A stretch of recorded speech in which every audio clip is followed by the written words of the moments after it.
All right. Okay, so we're good. Have you set the date? Special settings being put into place. PC Gamer Day 1. I take it that code won't work in the live game. No. Okay, let's jump into a new game.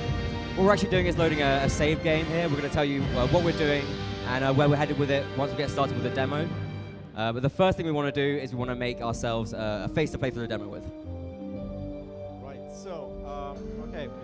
So this is a feature that we're very excited about and have worked a lot on. It's a big part of role-playing to be able to change your character's appearance. So we've had really fun making our customizable options detailed and realistic.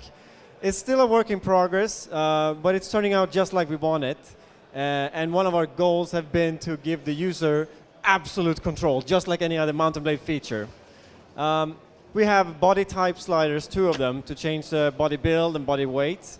And we also have ability to change our skin color, age, and voice even, which is cool in multiplayer. And we also divided up the GUI. We designed it so that we can have quick results by randomizing all, and we can also go into specific parts of the face and randomize them on their own, which is very useful for creating, for example, unique eyes, so you get your eyes.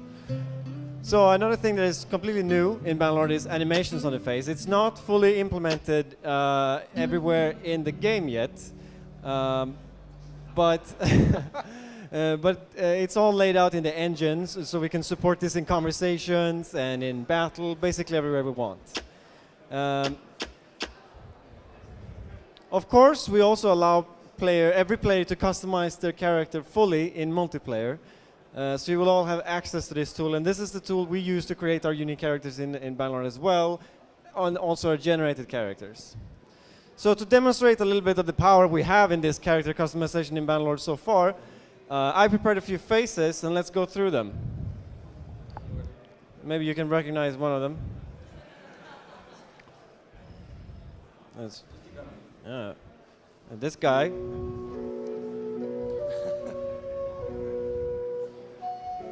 Let's go this one. So you can see we've really put together a very powerful tool. And this is really important for us when we're developing the game because, as Sten mentioned, every single character in the game uses the same system. So we need that diversity and also the ability to make charismatic, interesting characters as well.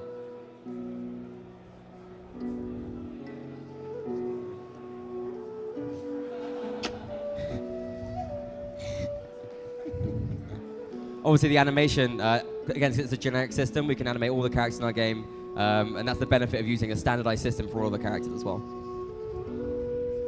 Okay. This is our Fast and Furious character. Yeah. Let's see. We also have this guy. Okay. Maybe it doesn't read. Let's have. As you can see, we're already able to create very cool-looking characters, and we're so looking forward to see our creative players' own creations. And we will make this tool so that it's easy for every player to save their own faces and also share them in between each other. Okay. Let's have Phil choose a character. Maybe. Yeah. Any preferences? Anyone you like specifically that we should continue on as? We'll continue with the Star Wars vibe. That's good. Looks good. Okay, cool. All right, let's jump back into the game then. All right, so now that we've got our game face on, let's take you a little bit through about what you can see here right now. If we zoom out, this is the overworld map, right? So it's the same as the previous games. We have an overworld map. It's Calradia, but expanded more to the east and to the south. The names on the map represent the different factions, the different settlements and towns, and so they're color-coded by the different kingdoms. Over on the west, we have the kingdom in red, which is Vlandia. It's sort of our Western European-inspired faction. They have heavy knights and sort of chivalric type medieval faction there. We're actually at war with them in our current save. We're a vassal of the Southern Empire. So what our plan is to head over to this faction and have a big battle with the Lord, take them out and advance the Southern Empire war effort. So let's jump back to our character. Sounds good. And this is our party. You can see we have 4 people in the party, represented by the number 4. It's purple for the Southern Empire, But this is not a big enough army to fight a battle with, right? So we've got to go get our garrison. It's over in the town of Ortisia, just south of this river. The way movement works is, when we click on the map, time progresses, right? So it's simultaneous movement, same as the previous games, and when we stop, time pauses. It's just the same as the previous games. Let's head over towards Ortisia then and pick up our troops. There's a new feature actually in Bannerlord as well. You can garrison your troops in different towns, allied towns, that also help defend it in a siege, and it allows you to go and take care of a personal task or a quest, move around with a smaller party if you need to. And is that like an automated process then if you've garrisoned someone and they attack? Yeah, if your garrison is in an allied town, they'll join the defense in the siege. Okay, so what we've encountered here is a small party of bandits on our way to Ortisia. There's 16 of them. We consider they're looters. We're slightly outnumbered, but since looters tend to run around in sort of tattered rags with kitchen knives and that kind of thing, we should be able to take them down. We can take them. Yeah, we can take them. Trusting in Sten's ability to do so as well. Okay, so we're going to threaten them and get straight into this fight. We have a bit of information before the battle as well. We can see details about those troops. We're going to cover that more later in the big battle as well, because there's more to show off.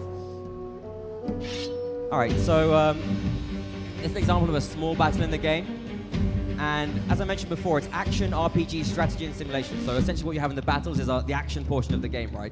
It's still an RPG in the sense that you develop your character, you choose your equipment and weapons and that sort of thing.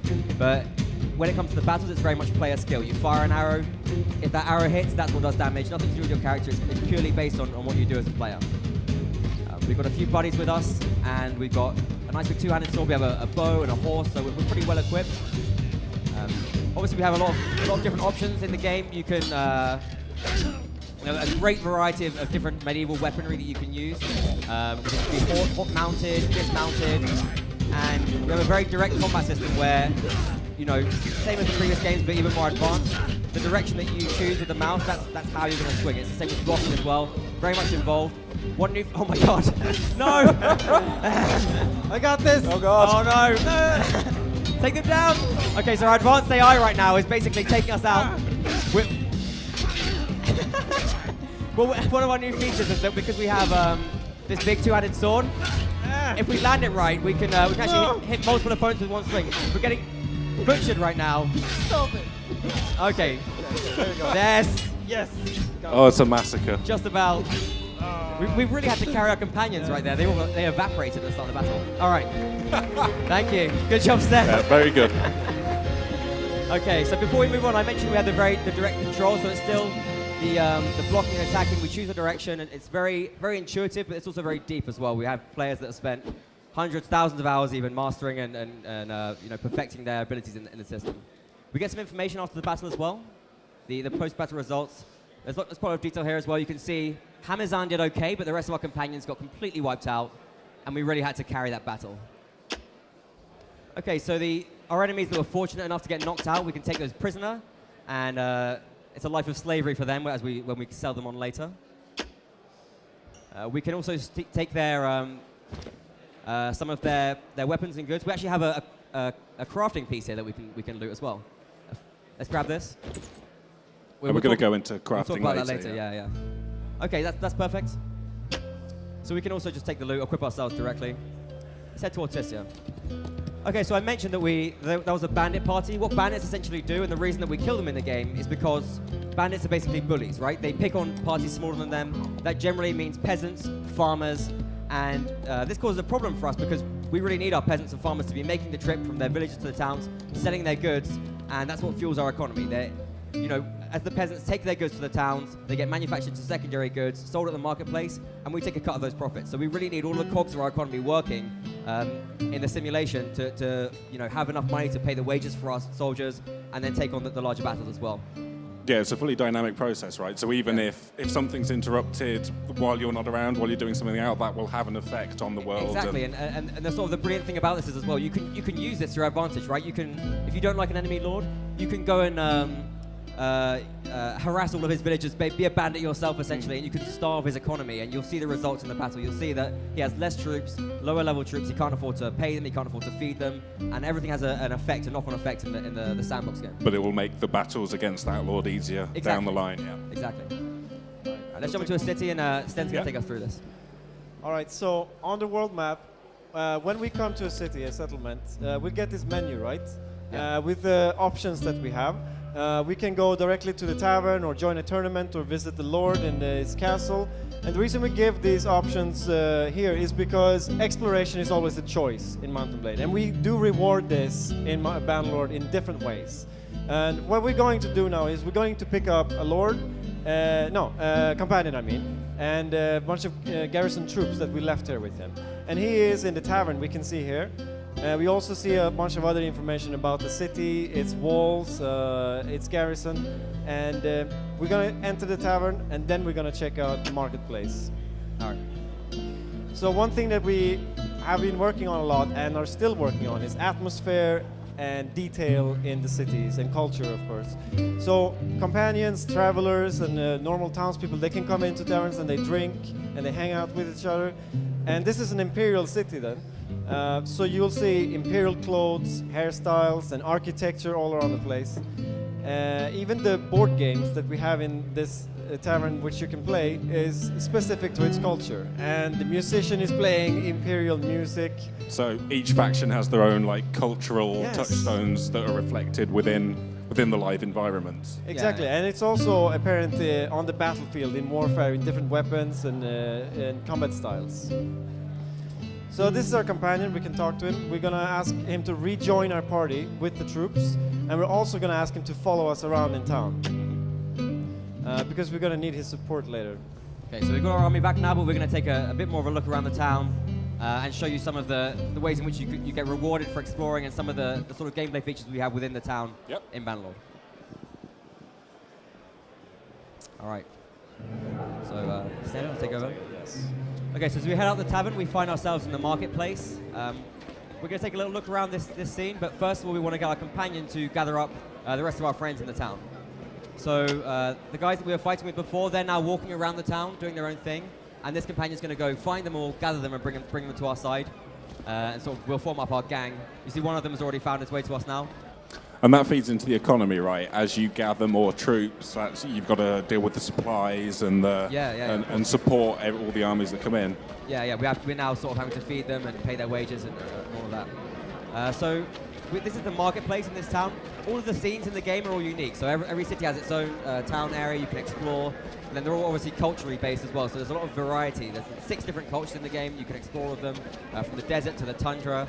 And in the marketplace, of course, we can buy and sell goods directly from here. We can also do it from the menus, whatever you want to do as the player. Is there like a benefit to picking up troops from different cultures? Do they like interact in composition-wise? Do they interact in interesting ways there? Yeah, of course. I mean, certain factions will have different advantages. I mentioned before the Vlandian faction are enemies. They have particularly strong horsemen.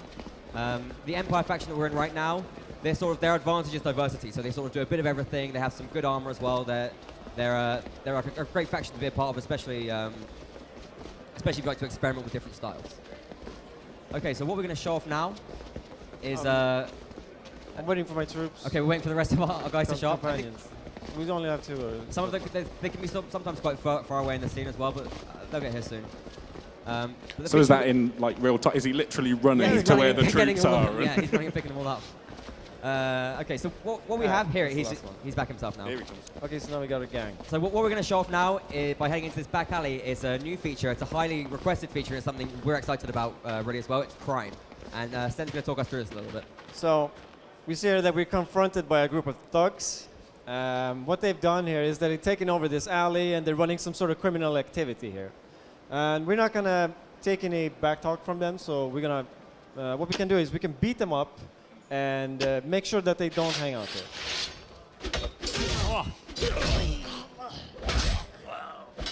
Go on, get him. That was easy. So now that we cleared this area of thugs, we also get the option to place one of our own companions here to guard it from other criminal activity to arise. And we can also, if we place the right kind of companion, we can start our own criminal activity here, which generates some sort of money to us. Now, we mentioned that this city belongs to the same faction as we belong to, and we have good relationship with the Lord. So this can, of course, cause a strain in our relationship, but we're going to do it anyway. Why not? Yeah. So you can see we've taken over the alleyway and all of our hired men are here. looking pretty tough. Okay, so I'm going to hand the reins back to Sten and talk a bit about the private enterprise feature that we have in our game. So I mentioned before that in the marketplace you have a variety of sellers. All the sellers you find in the marketplace, they're essentially, they represent the town. So all the profits that they make go to the local lord. We also have in Bannerlord private enterprise. So this could be owned by not necessarily the local lord, a different lord in the faction, a lord from a different faction. They could be owned by merchants, even the player as well. And so it's a more legitimate way of making money, right, in the game. It's a more legitimate enterprise than taking part in crime. There's lots of different enterprises you can take part in as well. This one happens to be a blacksmith. We have sort of things like potters, weavers, armor smiths, there's a whole bunch of them. Breweries, wineries. Because this is a blacksmith, what we can do is we can craft weapons here as well. We showed this feature off before, but now what we're going to do for the first time ever is make a weapon live on stage, and we're going to take it to the battle and use it to Kill some Valandians. Cut up some Valandian scum, yeah. Yeah. So the way crafting works, it's very Mountain Blade. It's we can take any different part, blade, guard, handle, and pommel. Any part fits with any other part, and you're also rewarded for exploring the world with this as well. So, for instance, you might find in the Aserai Desert an interesting pommel that you like, take it with you, and when you head to the tundra in the north, find a blade, put that together and make your weapon. But it's not just visual either. Every single weapon has every single part, has physical properties, and so you can combine these together in a way which maximizes the different properties of the weapon, right? So you can pick parts which go for maximum reach, maybe high damage, speed, whatever you want to do, or just try and find a balance. In addition, you can scale all of these parts as well. You can scale any of these parts as well. So what you basically have is a system which allows you for a tremendous amount of variation. And just like with the visual face customization, it's a standardized system. So all of the melee weapons in the game also now use this system. It's not just the player weapon. Any weapon you find there is going to be made up of different parts. So what you might do is you might take a lord prisoner, execute him, take his weapon, and then use that to kill his whole family as well. If you want to do that, you can totally do that within our game. It offers you that kind of freedom and depth. And we can also inspect it and take a good look at it in the inventory. Phil's nice. Valandian cutter. You see we're called Phil in the game as well. Want to make an axe? Let's make an axe as well, and we can give it to one of our companions. All right. Let's throw in a random. Okay. Another one. Okay, great. This is perfect, yeah. I'm gonna just make it bigger. Okay, so we can pick this weapon, directly buy it, equip it to our companions, and then I forgot to name it, but that's fine. We get the default name, and then they can just go ahead. Then they can be ready for the fight. Okay. Didn't work. Mark. All right, so now that we've got our weapon, we've got our troops. We're going to head out of the town and head towards enemy territory, find a lord, and get into a big battle. Nice. So we've got 65 troops now. That's not bad, but Valandia are pretty tough. So what we can do here is we can find an allied lord on the way, and we're going to speak to him and get him to follow us into the battle, right, to give us some extra power and a better chance in the fight.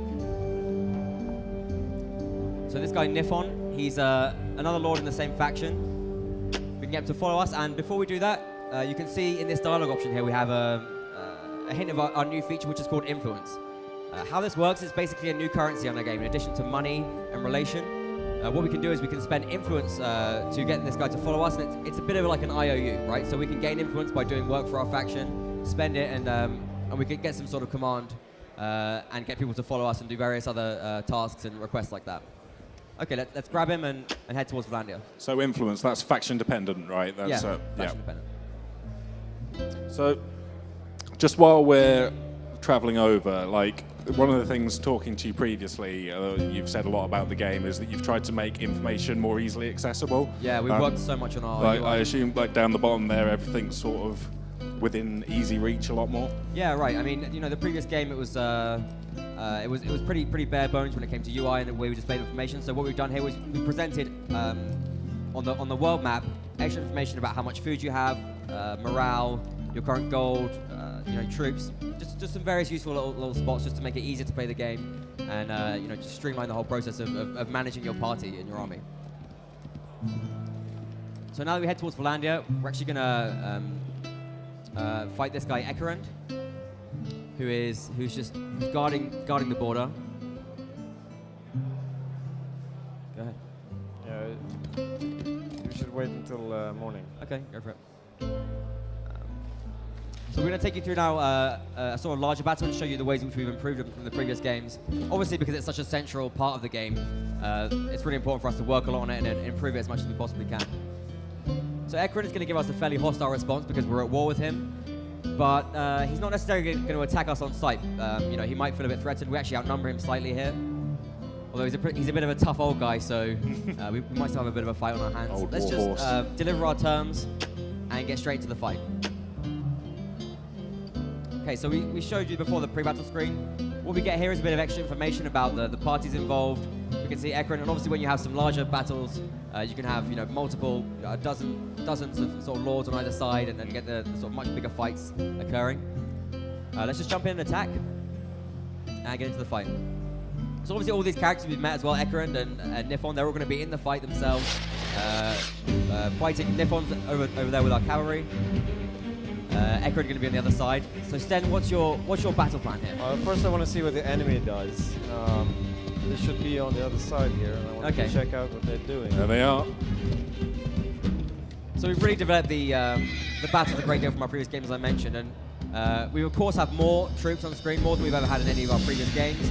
And on top of that, we've tried to make them much more deep and much more interesting as well. So it's not just about sort of the simple tactics we had in our previous games.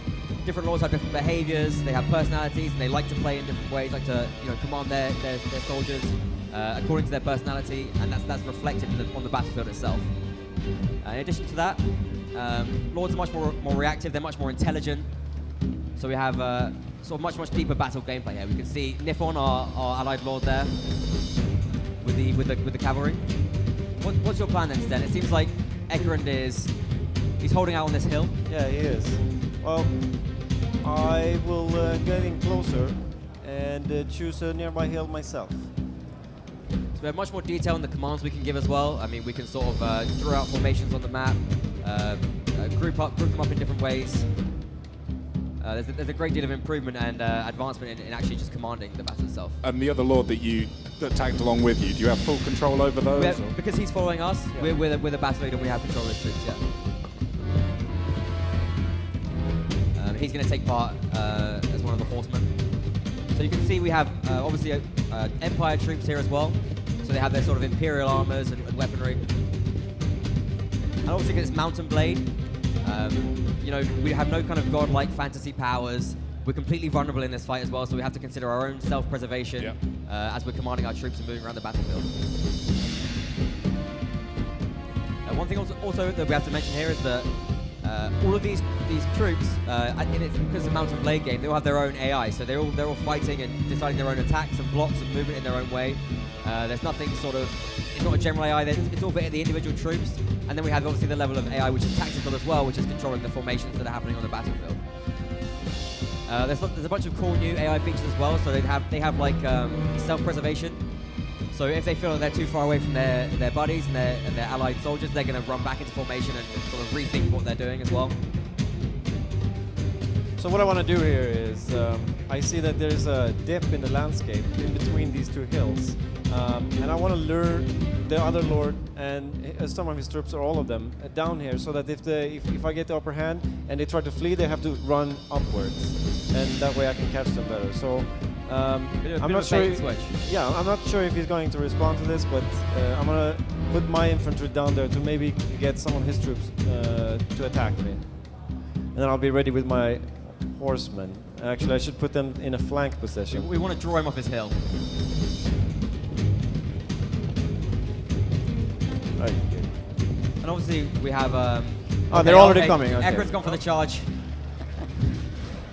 Oh my god, no. So we're sending in our cavalry for the counter charge right now. Ekerend has decided that he's going to catch us in the valley while he's weak. And he's hit our troops with quite a bit of momentum there as well. And so what we're having to do is send our cavalry in, and the fight is obviously now starting to break out into a bit of mayhem.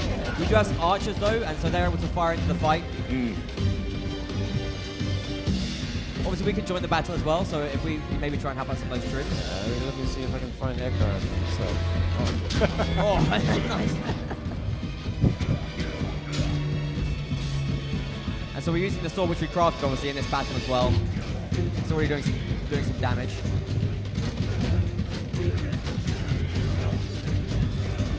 So the Vlandian Knight Charge is pretty strong, but we've managed to do a pretty good job of taking it down. We still have to deal with those soldiers on the hill though, so if we sort of regroup and make our way back up towards them. Did we see Ekarin at all? No, I haven't said. Okay. It's obviously helpful to take out your enemy commander as well, but he might have already been taken down. Oh. Okay, so let's make our way towards the troops up on the hill and see if we can really push them out of this position. Ah, they're coming down. Great. Yeah, it looks like they're going to be joining the charge anyway. They've got a bit of momentum as they come down the hill towards us, but I think we have slightly more troops left on the battlefield. And you can still. Oh my, what are you doing? You can see they're still very much mountain blade. If we could dismount here perhaps and get stuck into the fight as well. Yeah. We want to draw all of our troops right now and do sort of the final push and It's just a flesh wound. take out the last of Ekarin's troops.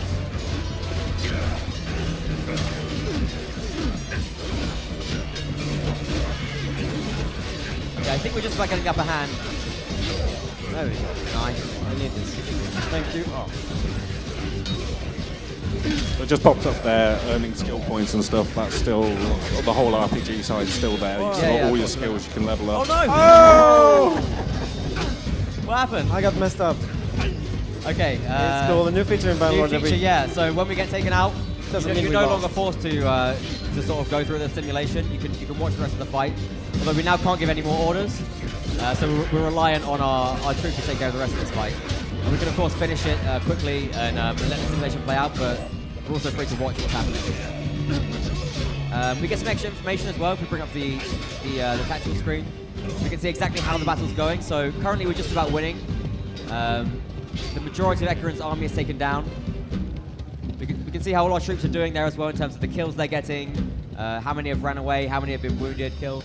And the fact that we've been taken out will have an effect on their morale. Yeah, of course. Yeah. I think we're doing well enough to see it through though. We've got quite a few troops left. I think it's just a case of taking down the last few. Here we are, yeah. So the quality of our troops is enough to see us through the battle, and this is going to advance the Southern Empire war effort against the Kingdom of Vlandia. Yeah, great work, guys. Okay, so as we head out now to the post-battle screen, as I mentioned, we get the extra information there. We can see that our Imperial Horsemen did particularly well. Ekarin just got wounded. He didn't kill anyone. Yeah, one. Ekarin only got one kill. Yeah. How did our allied lord do? Nifon? One kill. Not too well either. We didn't do too well, to be honest, so we can't really No. we can't criticize. Okay, so let's head out, and once again we get to take prisoners. We can upgrade our troops from here as well. Let's just grab a few. Yeah, perfect. And obviously we get much more loot here as well. We can take some of their supplies. We can equip ourselves directly from this screen. Nice. All right, so once we head out, hopefully you can see now how all the different parts of the game, the working economy, the strategic aspect, they all come together and they influence each other. So the battles that we have, they have a much wider impact. Now the Vlandian faction is weakened. We can go forward. Maybe we'll be able to assault Jahres later on. This is actually the end of our demo right now, though. So thank you very much. We'll have another one tomorrow. Okay.